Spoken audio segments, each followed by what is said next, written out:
Boa noite, sejam todos bem-vindos a esta casa de oração do trabalho.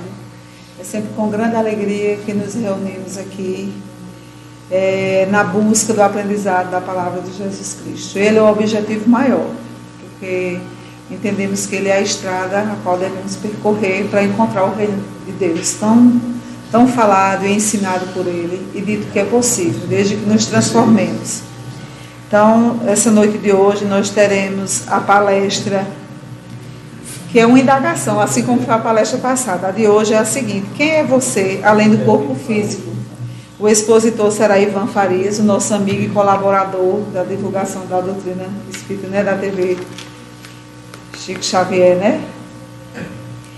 E a nossa prece inicial será feita por Jaqueline. O evangelho será feita a leitura dos itens 1 e 2 do capítulo 17, cujo tema é Sede Perfeitos. E a prece final será feita por Tânia.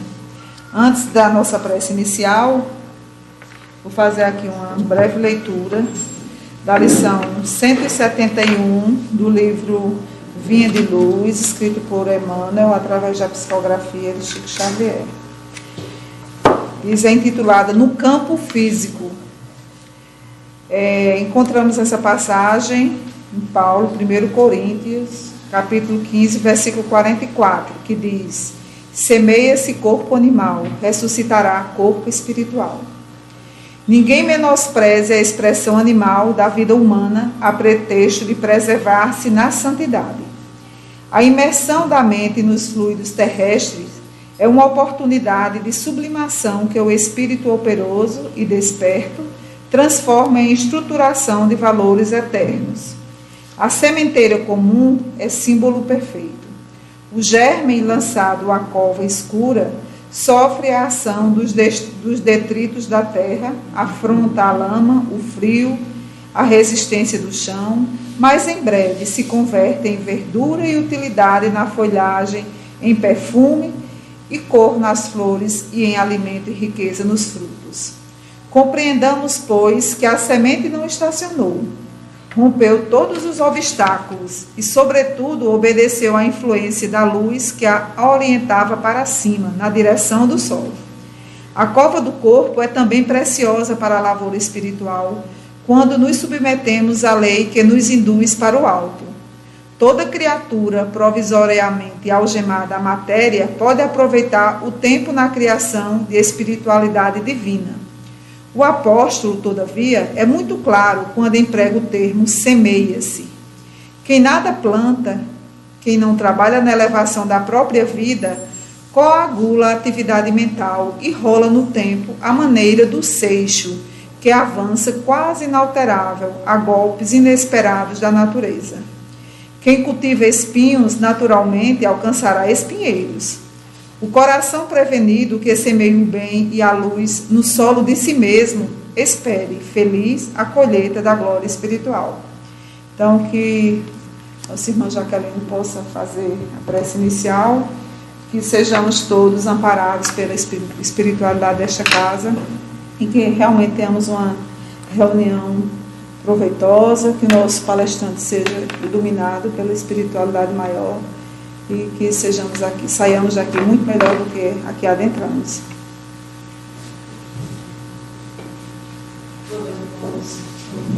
Sejam muito bem-vindos mais uma vez à esperança. Neste momento, fechamos os nossos olhos, respiremos profundamente, esqueçamos um pouquinho as preocupações, a correria do dia que passou, e agradeçamos ao Mestre por mais uma oportunidade de estarmos reunidos. Deus faz termos disso, onde é uma vez mais fala esse nome, ali estará presente. E na certeza da sua companhia, com o espiritualidade divina, que possamos abrir o nosso coração para todas as ações que serão passadas no nome de Cristo. Que o nosso irmão e irmã, mais uma vez, seja um mensageiro da espiritualidade divina, trazendo todas as reflexões de acordo com a necessidade de cada um de nós. Que nosso coração possa ser solto para acolher as mensagens do Evangelho. E mais do que aprendê-las, que possamos pôr em prática no nosso dia a dia, que possamos exemplificar as ações do Mestre através da nossa conduta, das nossas ações. Te agradecemos, Senhor, pela oportunidade de estarmos aqui hoje, por mais um ano que se inicia e por mais uma oportunidade de tentarmos fazer diferença e sermos melhores. Fica conosco, hoje, agora e sempre. Que assim seja.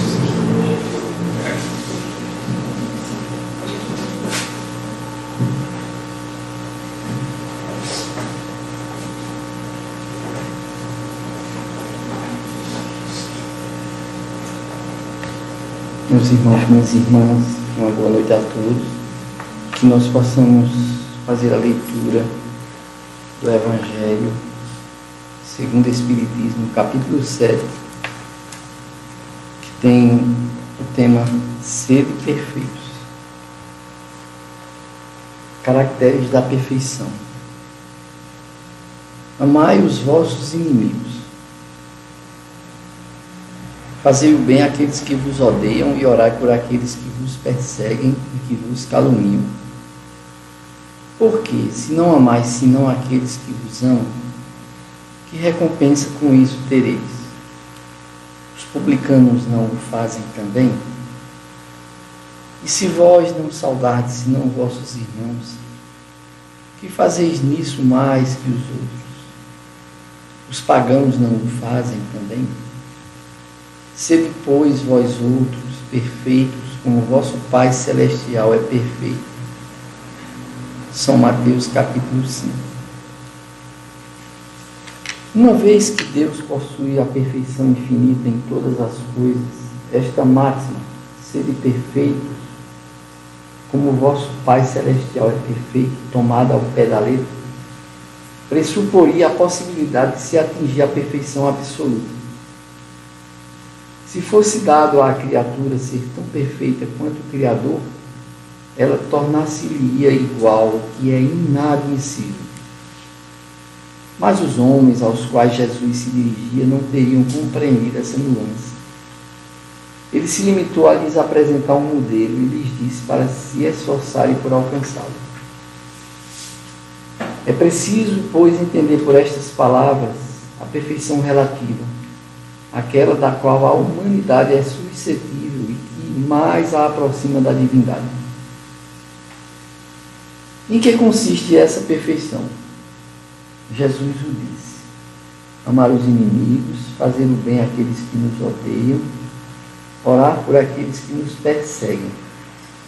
Ele mostra assim que a essência da perfeição é a caridade, em sua mais larga acepção, porque ela implica a prática de todas as outras virtudes. Com efeito, observando-se os resultados de todos os vícios e mesmo dos simples defeitos, se reconhecerá que não há nenhum que não altere mais ou menos o sentimento da caridade, pois todos têm seu princípio no egoísmo e no orgulho, que são a sua negação. Porque tudo que superexcita o sentimento da personalidade destrói, ou pelo menos enfraquece os elementos da verdadeira caridade, que são a benevolência, a indulgência, a abnegação e o devotamento. O amor ao próximo, levado até ao amor dos inimigos, não podendo se aliar com nenhum defeito contrário à caridade, é, por isso mesmo, sempre o indício de maior ou menor superioridade moral, de onde resulta que o grau de perfeição está na razão direta da extensão desse amor. Por isso Jesus, depois de ter dado aos seus discípulos as regras da caridade, naquilo que ela tem de mais sublime, disse-lhes: sede, pois, perfeitos, como o vosso Pai Celestial é perfeito. Então, com essa leitura, a gente passa a palavra para Ivan, desejando que nossa reunião seja de bastante harmonia e que possamos fazer as vibrações positivas para todo o planeta, sempre em nome do nosso Mestre Jesus. Que assim seja.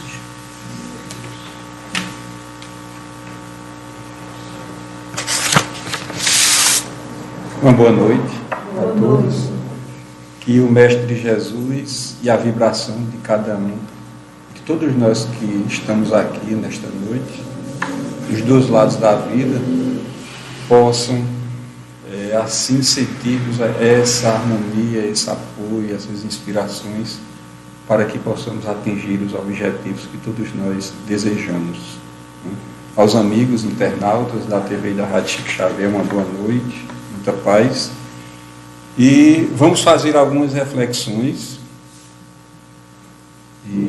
em torno justamente do título da exposição de hoje, que é Quem é você além do corpo físico?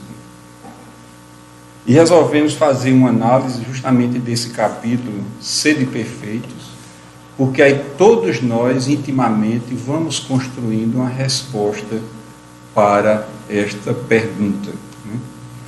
Lá no início do capítulo, Kardec coloca caracteres da perfeição.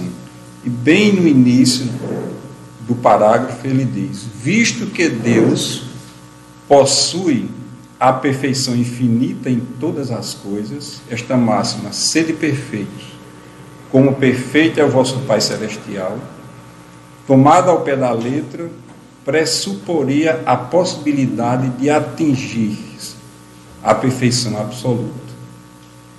Se fosse dado à criatura ser tão perfeita quanto o Criador, ela se tornaria igual a este, o que é inadmissível. Mas os homens a quem Jesus falava não compreenderiam essas nuances. Jesus se limita a lhes apresentar o modelo e dizer-lhe que se esforcem para alcançá-lo. É bem lógico essa fala nesse parágrafo, porque justamente nós sabemos que o nível evolutivo, a maturidade espiritual daquela época, era necessário Jesus que falasse em figuras de linguagem, em uma linguagem mais forte, mais impactante, para que as pessoas que estavam encarnadas naquela época pudessem ter um entendimento daquilo que ele queria transmitir e deixar para a humanidade posterior. É claro que nós sabemos que nós temos uma gradação evolutiva. Essa gradação evolutiva ela é infinita, mas não chegaremos, segundo o que a codificação nos coloca, ao nível de Deus. Mas, como nós somos fadados, é um determinismo, um dos determinismos da doutrina espírita, que nós vamos evoluir, queiramos ou não, vamos atingir a cada existência, a cada momento, um grau mais elevado. E assim, em algum momento, nós vamos atingir o grau crístico. E quando atingir esse grau, nós vamos continuar evoluindo. Mas nessa certeza de que nunca nós chegaremos ao nível de Deus. Mas gradativamente nós vamos entendendo o que ele representa, o que ele é. E qual a sua, vamos dizer, a sua missão para todos nós, principalmente nós que estamos aqui reencarnados e que estamos também ligados espiritualmente ao planeta Terra. A doutrina espírita nos coloca que o modelo que devemos seguir, lá no Livro dos Espíritos, Kardec coloca, e os Espíritos respondem, que é a resposta mais curta do Livro dos Espíritos, que é Jesus. E é esse modelo que nós procuramos, ao longo da nossa existência, seguir através de seus ensinamentos, através de tudo aquilo que ele deixou para todos nós. Na sequência desse capítulo, Kardec coloca o conceito do homem de bem e diz: o verdadeiro homem de bem é o que cumpre a lei de justiça, de amor e de caridade na sua maior pureza. Se ele interroga a consciência sobre os seus próprios atos, a si mesmo perguntará se não violou essa lei, se não praticou o mal, se fez todo o bem que podia, se desprezou voluntariamente alguma coisa de ser útil, se ninguém tem qualquer queixa dele. Enfim, se fez a outrem tudo o que deseja que lhes fizesse. Kardec colocou justamente esse modelo, desse homem de bem, para que a gente pudesse ter um parâmetro, porque nós sabemos que nesse nível evolutivo que nós nos encontramos, ainda não temos ainda essa figura de homem de bem no nosso meio. Mas esse modelo vai fazer com que nós possamos ter um norte, ter uma orientação, para que possamos ir trilhando a nossa existência, escolhendo os caminhos, né, através do nosso próprio poder de escolha, e assim poder ir introjetando no nosso comportamento esse homem de bem, esses conceitos de homem de bem. E essa máxima, quando ele termina esse parágrafo, quando disse: se fez a outrem o que desejara que lhes fizesse. Esse deve ser uma frase que deve estar constantemente em reflexão, todos os dias e todos os momentos de todos nós aqui presentes. Porque nós temos uma consciência, um conceito de como nós devemos realmente ser, vamos dizer assim, ser tratado, vamos dizer assim, ter a atenção necessária. E assim, esses conceitos que nós fazemos para nós devemos, é claro, fazer com que os outros, através do nosso comportamento, possam receber todo esse norte, todo esse tratamento, todas essas vibrações. Mas na frente ele coloca os bons espíritas e diz o seguinte: bem compreendido, mas sobretudo bem sentido, o Espiritismo conduz os resultados acima expostos, que caracteriza o verdadeiro espírita como o verdadeiro cristão, pois que ambos são a mesma coisa. Ele coloca anteriormente o conceito de homem de bem nesse capítulo, e mais à frente ele coloca, fechando o elo, fechando o ciclo, os conceitos dos bons espíritas, já que somos espíritas, somos estudiosos da doutrina espírita, estamos tentando adquirir, através dos estudos, das palestras que as casas espíritas proporcionam, adquirir essa consciência do que é ser espírita, e assim começar justamente a trilhar a nossa existência. Essa é a nossa meta, desde que em 1857, em 18 de abril, o Espírito de Verdade começou a trazer os seus conceitos, os seus conhecimentos, e Kardec, na sua sapiência, compilou inicialmente no livro dos Espíritos, livro este que nós temos todas as respostas para todas as perguntas que nós desejamos. Uma gama de conhecimentos e de respostas existenciais que vai responder todos os nossos questionamentos, não precisando buscar essas respostas fora, em outras literaturas, a não ser primeiramente estudar, que é o que a Federação Espírita Brasileira, que faz com que em suas campanhas os espíritas, os simpatizantes possam ler, estudar essa obra tão importante para todos nós. É uma meta para todos nós sermos bons espíritas. Estamos nessa caminhada. Ainda não atingimos, estamos ainda num nível evolutivo em que erramos muito. Somos seres humanos, somos todos ainda falhos. Vamos cair aqui e acolá, mas na certeza de que nós somos amparados pelos amigos espirituais, pelos nossos anjos de guardas, pelos nossos guias espirituais, que entendem a nossa posição, que desejam constantemente que possamos, ao cair, sempre levantar-se com um passo à frente. E essa deve ser a nossa meta, porque as existências seguintes vão ser de aprendizado, vão ser de conceito que nós vamos aperfeiçoando, e assim, algum dia, em algum momento, lá na frente, nós vamos ser reconhecidos como bons espíritas, como bons cristãos, que essa é a nossa meta. E para exemplificar mais ainda esses dois conceitos, Kardec coloca a parábola do semeador nesse capítulo, Sede Perfeitos. E nós bem sabemos o que essa parábola significa para todos nós, que é justamente a sementeira que um determinado, ou cada um de nós fazemos na nossa vida, e essa sementeira deve ser colocada em terreno fértil. E nós devemos preparar o nosso interior, né?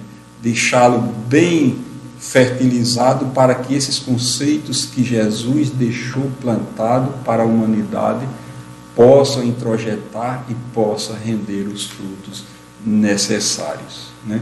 Então, quando essa sementeira, esses conhecimentos são levados ainda a corações endurecidos, pedregosos, arenosos, eles não vão frutificar, né?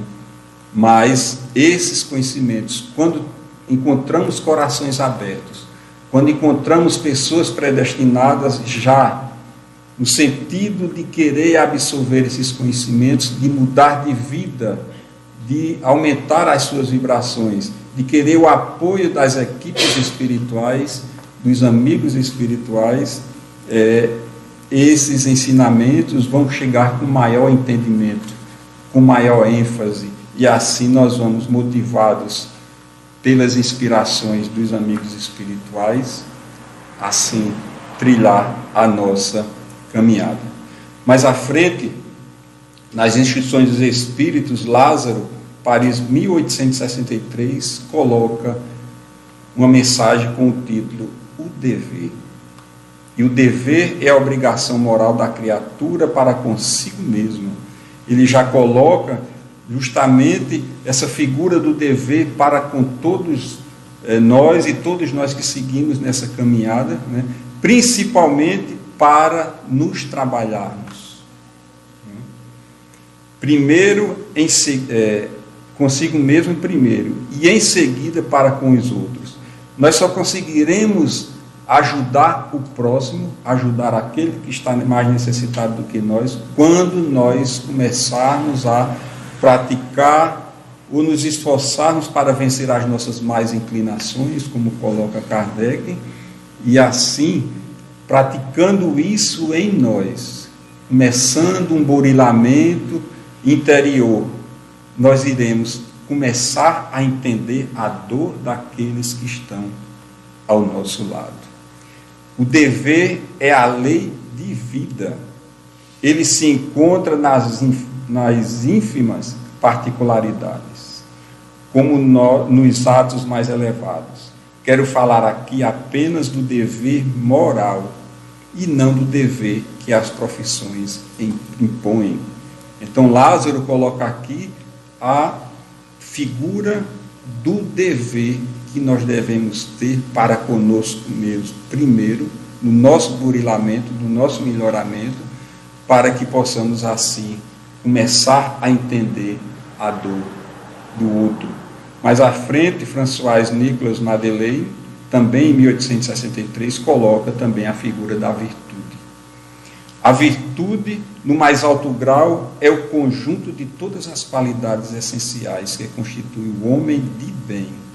Ser bom, caritativo, laborioso, sóbrio, modesto, são as qualidades dos homens virtuosos. Então, François coloca justamente nessa figura da virtude que nós temos o dever, nessa oportunidade dessa existência, e já tendo o entendimento e buscando os conhecimentos da doutrina espírita, e exercitar essa figura da virtude através da caridade. Porque é o único meio, segundo Kardec, que nós iremos encontrar a nossa salvação. É através do exercício da caridade. É através do trabalho incessante no bem, no trabalho sem quando ele fala aqui no modesto, não é aquele trabalho que vai abrir os holofotes para cada um de nós, mas aquele trabalho silencioso, que vai através da caridade, já nessa estrutura que nós temos já de caminhar, de entender o que é esse homem de bem, né? E ajudar aqueles que precisam mais do que nós. Né? Mais à frente, o próprio François coloca em outra mensagem os superiores e os inferiores. A autoridade, tanto quanto a riqueza, é uma delegação de que terá de prestar contas àquele que se ache dela investido. Não julgueis que lhe seja ela conferida para lhes proporcionar o vão prazer de mandar. E nós sabemos que a riqueza é uma das maiores provas que o Espírito pode ter aqui na Terra. Porque o poder do dinheiro vai nos dar uma potencialidade de poder, e se nós não tivermos uma estrutura moral, nós vamos nos desviar. Né? E François nos alerta justamente essa questão de autoridade que a riqueza nos dá, porque ela deve proporcionar, vamos dizer, no cotidiano, oferecer trabalho, né? Oferecer a condição do ganha-pão daqueles menos aquinhoados. Esse é o verdadeiro dever da riqueza, porque a espiritualidade, o próprio Jesus, ele não condena a questão da riqueza, do dinheiro. Devemos buscar esses meios, se assim nós tivermos a condição.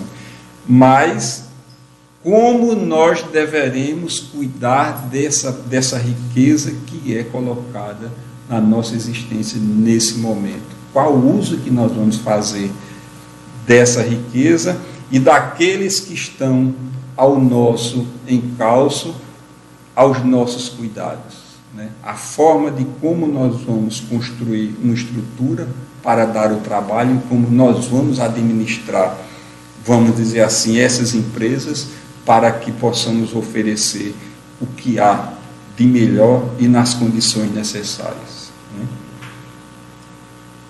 Um espírito protetor, já quase no final das instruções dos espíritos, ele coloca o homem no mundo e diz: um sentimento de piedade deve sempre animar o coração dos que reúnem sobre as vistas do Senhor e imploram assistência dos bons espíritos. Esse espírito protetor quer colocar justamente o sentido de humanidade que nós devemos ter em relação, principalmente, àqueles que buscam incessantemente o concurso dos bons espíritos. Todos nós estamos nessa mesma linha. Todos nós precisamos, e em todos os momentos da nossa existência, estamos em oração, em prece, buscando as orientações, a força, o concurso desses bons espíritos, desses espíritos que já estão num patamar que tem a condição de conduzir a humanidade e dar o amparo necessário que nós precisamos. Só apenas no final do Evangelho, desse capítulo, Kardec vai colocar: cuidar do corpo e do espírito. O espírito George, espírito protetor, vai nos dar e deixar a mensagem. Consistirá a perfeição moral na maceração do corpo. Para resolver essa questão, apoiar-me-ei em princípios elementares e começarei a demonstrar a necessidade de cuidar-se do corpo, segundo as alternativas de saúde e de doença.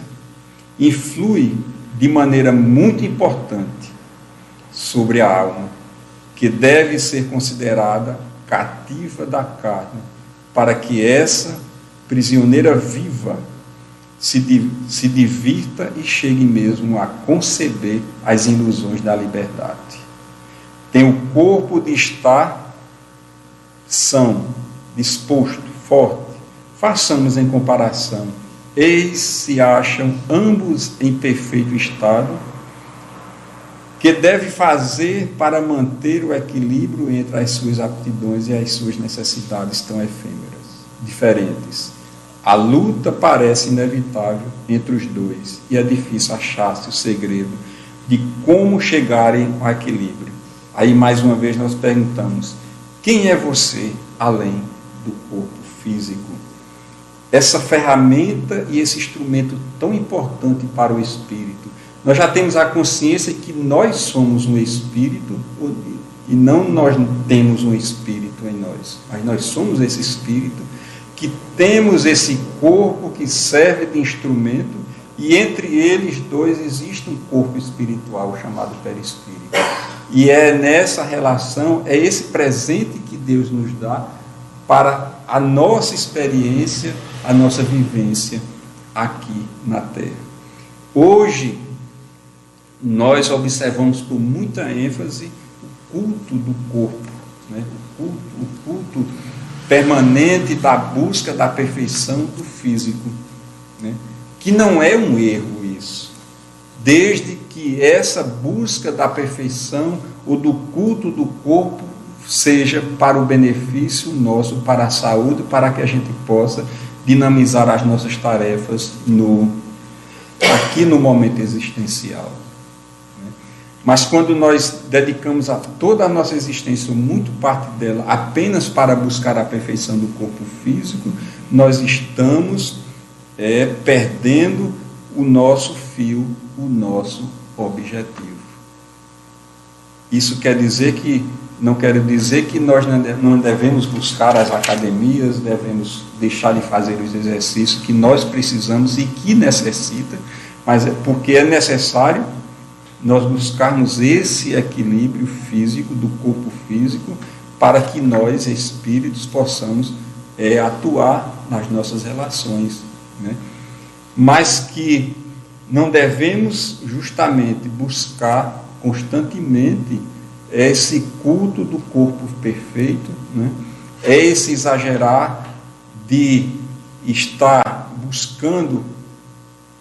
Uma vez ou outra nós vemos nas entrevistas ou alguém conversando conosco a questão das plásticas, de aperfeiçoar a questão da beleza física, mas que na realidade muitas vezes nós conversamos com pessoas que têm uma perfeição, uma beleza física, mas com pouco tempo a gente começa a detectar num bom diálogo que espiritualmente algo precisa ser burilado, né? E Chico é o exemplo maior desse colocar o corpo físico, mesmo com todas as deficiências que ele teve em toda a sua existência, em busca justamente desse construir, de ser um ser, né, que estará sempre e esteve a serviço dos mais necessitados. Chegou Chico, em momentos da existência dele, a tomar inúmeros comprimidos, remédios, né, diariamente, para que pudesse encontrar esse equilíbrio físico e não atrapalhasse as suas tarefas em benefício daqueles que precisavam mais do que nós. Dedicou toda a sua existência, dedicou desde os 4 anos de idade, quando ele começou aquela fase de aprendizado com a sua madrinha, né, com a sua madrasta, levando aquelas surras, sofrendo aquelas garfadas e diariamente sofrendo, né, até que ele esperava na manhã levar a surra que ele teria que levar da sua madrasta para depois tomar o seu café da manhã em paz.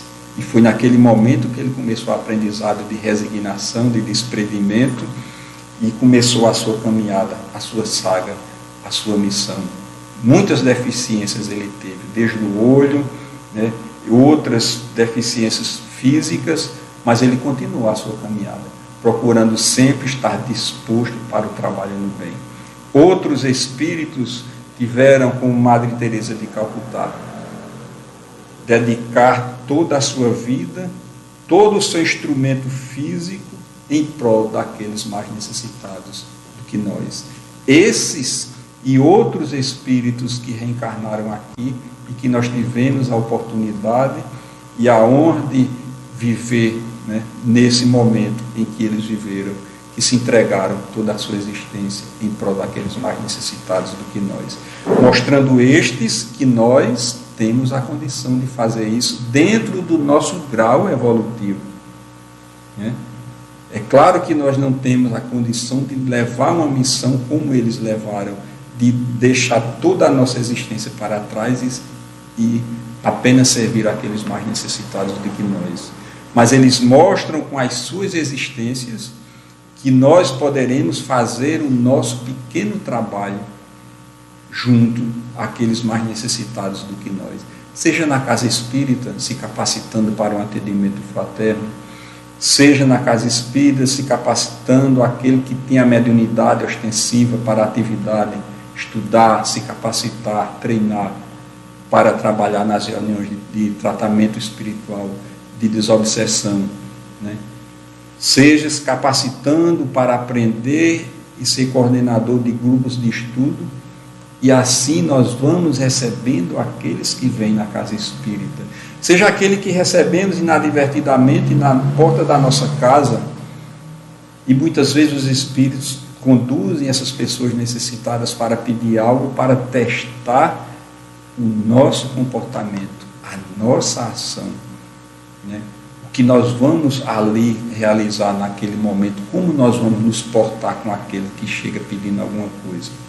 Em determinado dia, há alguns anos atrás, uma criança, eu ia chegando em casa na moto, uma criança linda, muito bela, eu nunca tinha visto aquela criança por ali por perto, e tinha um olhar, um verde no olhar dele, que era uma coisa mais bela do mundo, e correu para a minha direção e pediu um lápis e um caderno, que ele ia começar a estudar e tudo mais, e eu prometi. E como eu tinha prometido, e no outro dia ele chegou logo cedo lá em casa, quando eu ia voltando do trabalho, e eu tinha esquecido de comprar o que ele tinha me pedido. E isso passou 5 dias, e nesse dia teve um dia que ele, não, fica aí, espera aí, eu botei ele dentro de casa, na entrada, fechei a porta e fico esperando aí, eu tive que ir comprar isso, e quando eu dei essas coisas a ele, ele saiu numa carreira, numa alegria. E o interessante é que eu nunca mais vi essa criança, e não sei, eu nunca tinha visto essa criança ali ao redor da nossa casa, já que eu conheço muita gente, que eu nasci naquela localidade, e essa criança desapareceu, né, com uma alegria imensa, né? E para isso é um exemplo para que vocês não prometam a uma criança, né, a não ser que já tenham a intenção de cumprir, porque eles vão cobrar, né? Tanto que às vezes nossos filhos, eu não tenho filho, mas os pais que têm filho prometem alguma coisa ao filho, enquanto não cumprir, né, aquela promessa, eles não ficam ali, vamos dizer, tentando, você prometeu isso, você prometeu, tem que fazer e tudo mais, né? Então, essas tarefas, nessas pequenas missões que nós temos que conduzir a nossa existência. Não vai tirar do nosso trabalho profissional, que é o nosso sustento, é o nosso pão de cada dia, né? Mas organizar o nosso tempo para que possamos exercitar em pequenas ações esse exercício grande que Chico Xavier, Madre Teresa e outros exercitaram e estão exercitando nesse momento aqui, como Divaldo Franco, que ainda se encontra entre nós. Lá no Livro dos Espíritos, na questão 719, Kardec pergunta: a lei de conservação obriga o homem a prover as necessidades do corpo?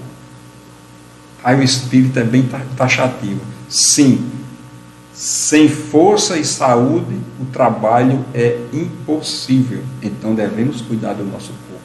Aí na 719, Kardec pergunta: o homem deve ser censurado por procurar o bem-estar?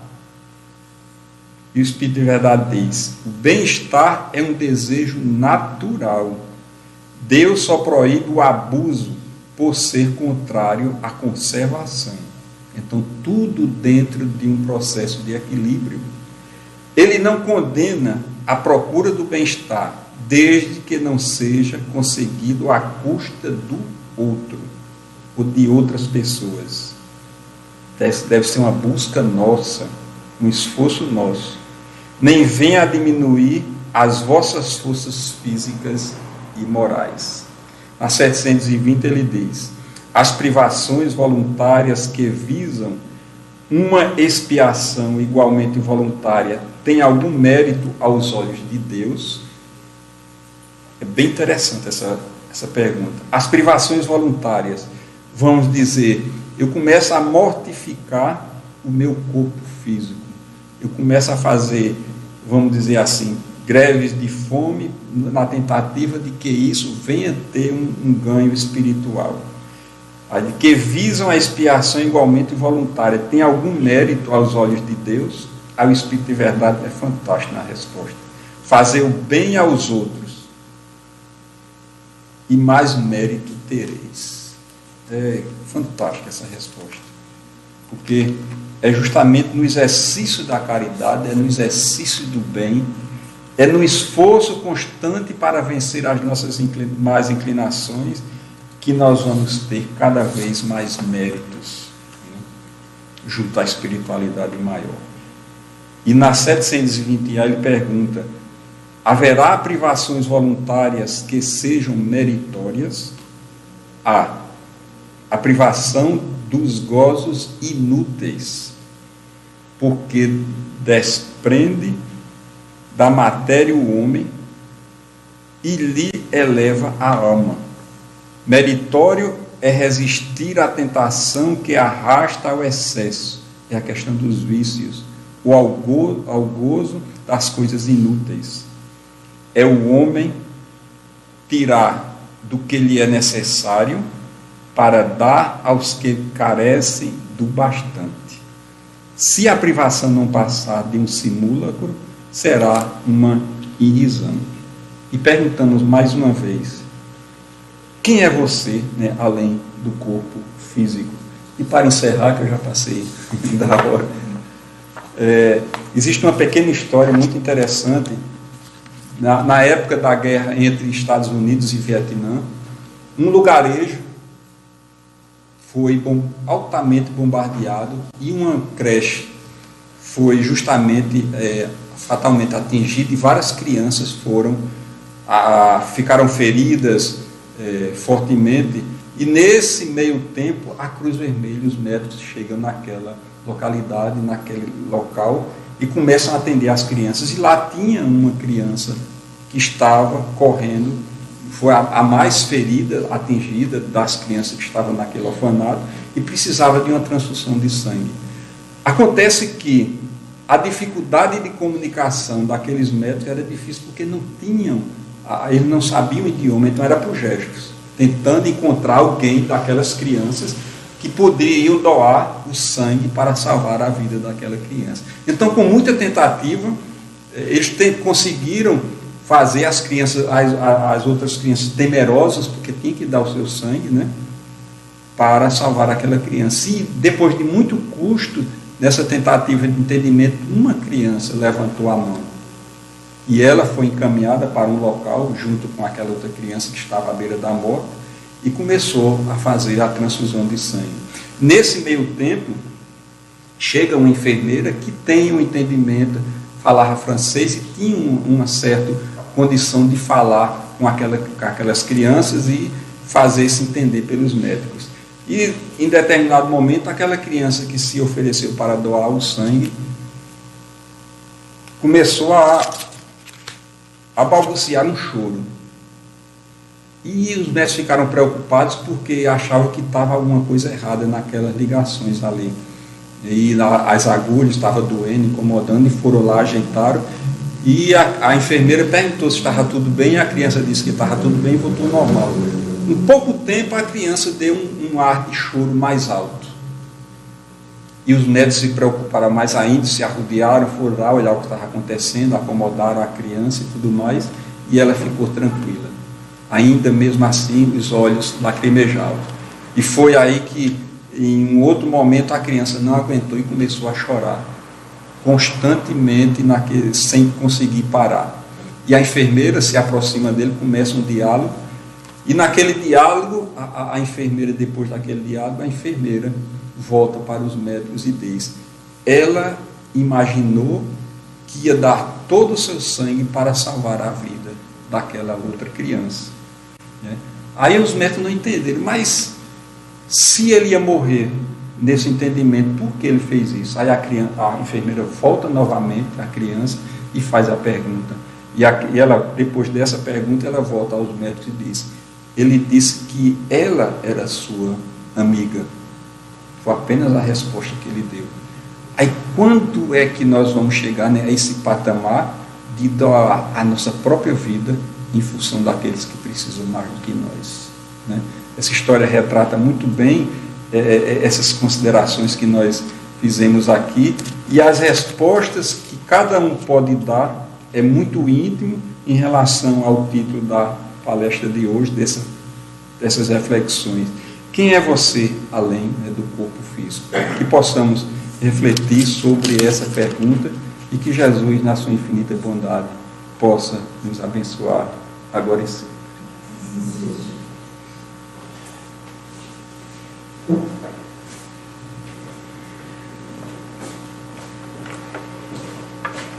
Realmente a reflexão é muito profunda, né? A gente tem muito o que pensar. A nossa prece final será feita por Tânia. E o passe, a gente costuma fazer, para quem está vindo a primeira vez na casa, a gente faz o passe coletivo. Quem se sentir necessidade de tomar o passe individual permanece em silêncio, que vai ser chamado por ordem. E quem não, depois da prece final, que é nesse momento que é feito o passe coletivo, toma água fluidificada e pode dirigir às suas residências, tá certo? Tânia?